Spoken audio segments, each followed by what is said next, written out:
My dear brothers, నల్లగున్న వాళ్ళు ఎవ్వరూ కూడా పెళ్లి చేసుకోవద్దు. మీరు కానీ పెళ్లి చేసుకున్నారనుకో, మీ పిల్లలు ఈ అమ్మాయిలాగా చంపేయచ్చు. ఈ ఇన్సిడెంట్ మధ్యప్రదేశ్లో జరిగింది. వాళ్ళ హస్బెండ్ నల్లగా ఉన్నాడని చెప్పి ప్రియుడితో కలిసి చంపేసింది. ₹1,00,000 సుపారీ ఇచ్చింది. వాళ్ళ ఇంట్లో దొంగతనం జరిగినట్టు క్రియేట్ చేసి దొంగలే మా హస్బెండ్ని చంపేశారని చెప్పి చెప్పింది. సో ఎంక్వైరీ చేస్తే నిజం బయటకు వచ్చింది. నాకు ఇప్పటికీ ఒక డౌట్ తెలుసా, వాడు నల్లగున్నాడని చంపిందా లేదంటే వాళ్ళ తమ్ముడు నల్లగున్నాడని చంపిందా? నాకు ఇప్పటికీ అర్థం కావట్లేదు. ఎనీవే, నేను కూడా కొంచెం బ్లాక్గానే ఉంటాను కాబట్టి నేను కూడా పెళ్లి చేసుకోను. మీరు కూడా పెళ్ళిళ్ళు చేసుకోవద్దు.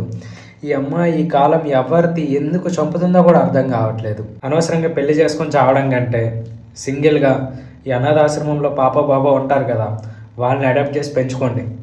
మనం కానీ పెళ్లి చేసుకున్నాం అనుకో, పక్కా మనల్ని లేపు దెంగుతారు. నాకు ఆ విషయం అర్థమైంది. కాబట్టి ఎవరు పెళ్లి చేసుకోవద్దే.